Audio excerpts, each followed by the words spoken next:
Magandang gabi mga kaguro.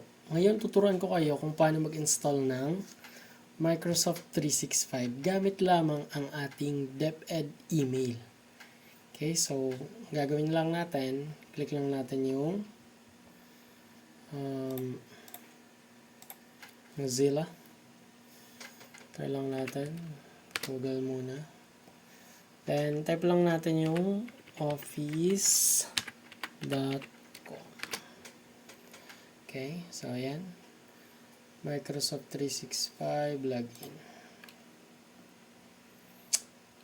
Okay, so sign in lang tayo. So ayan. So ito, meron na kasi ko dyan. So try natin ito. Ilagay natin yung ating DepEd account.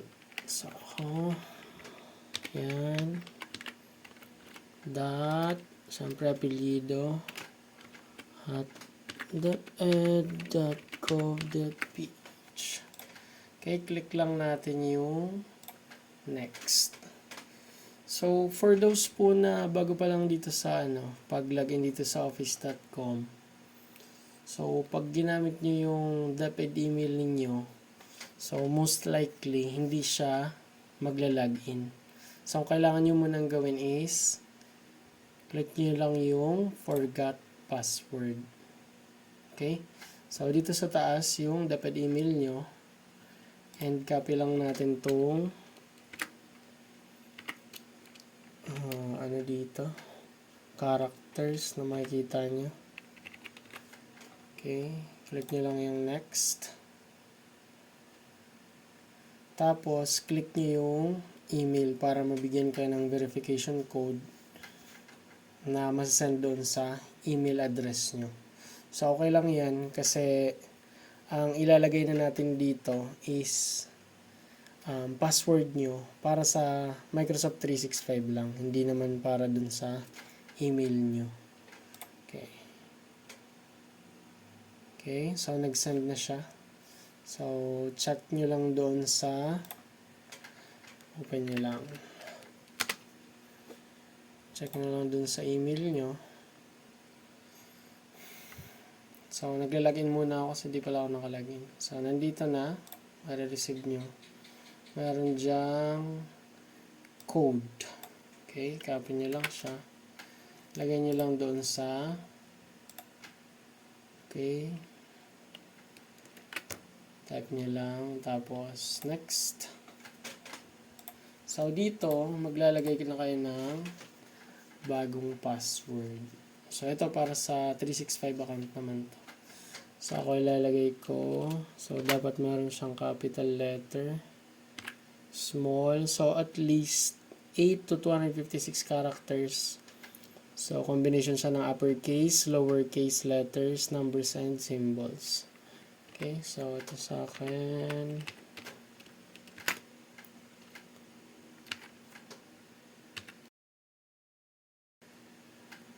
Okay. So, careful kayo sa paglagay kasi baka malito kayo. Date nyo mahalata. Naka-caps lock pala or ano. So, pwede naman mag-open muna kayo ng notepad. Try nyo. Type nyo lang kung tama yung ano nyo. Okay.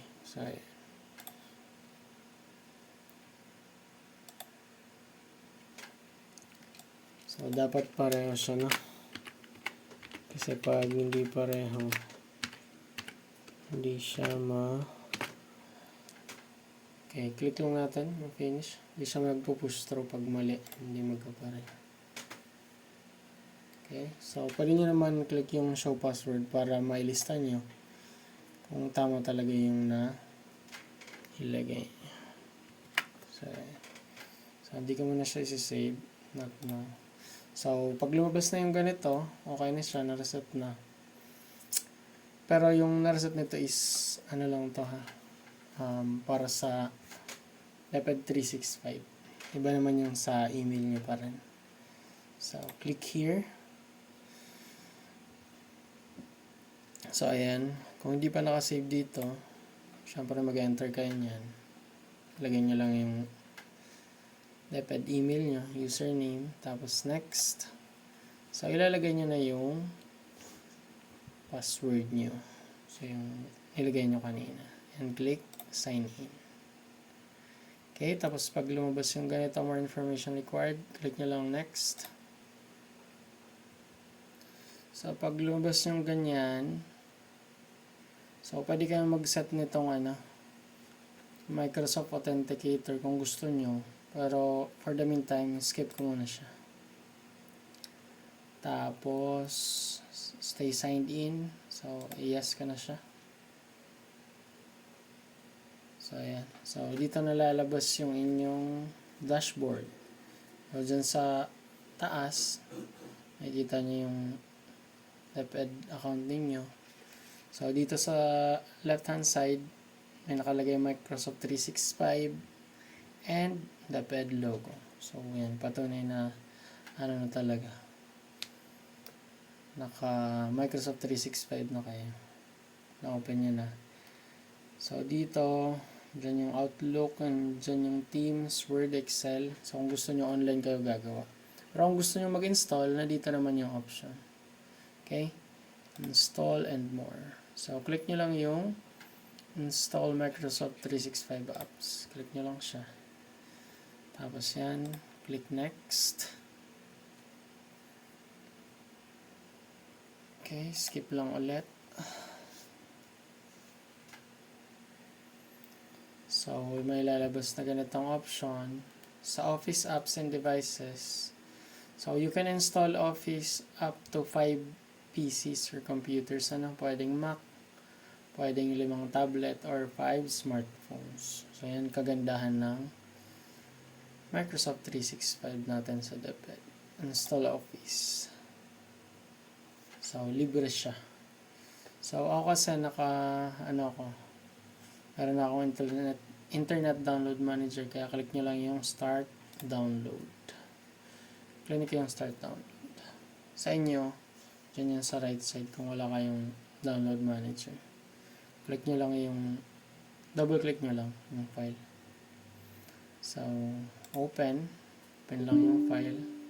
Click yes. So, ayan na.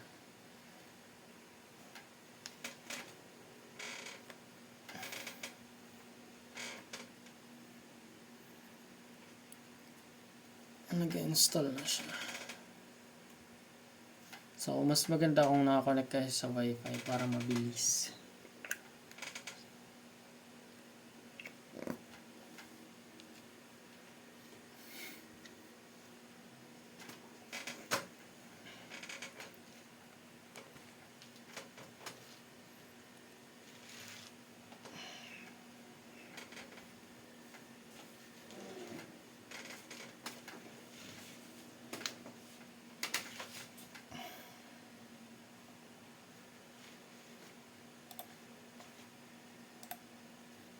So, ayan na. Pag lumabas na yung ganyan, nagda-download.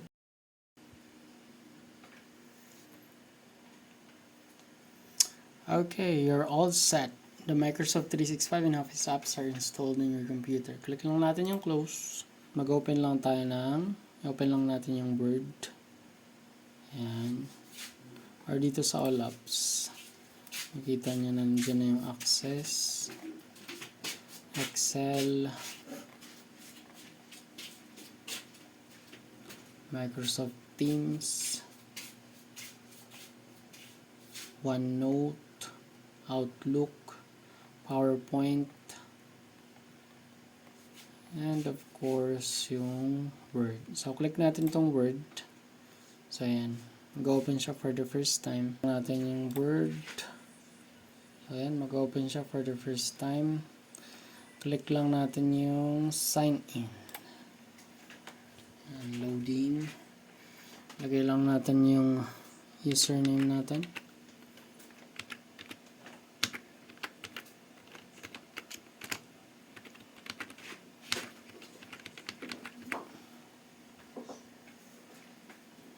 Click next.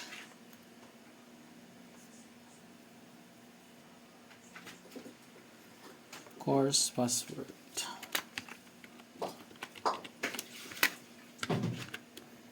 Ito yung password sa Microsoft 365 na ginawa natin kanina. Click sign in. So ayan, next.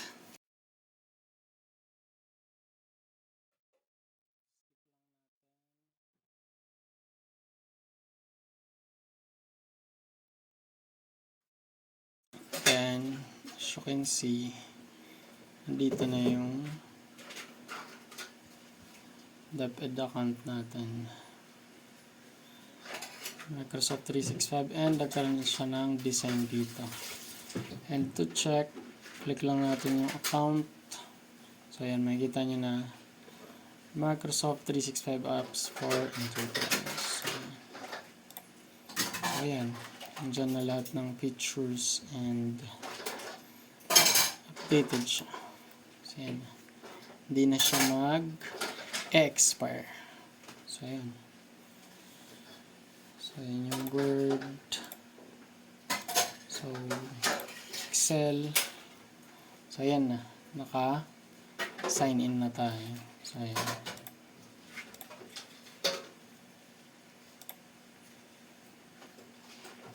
So ayan na siya. Okay, thank you for watching.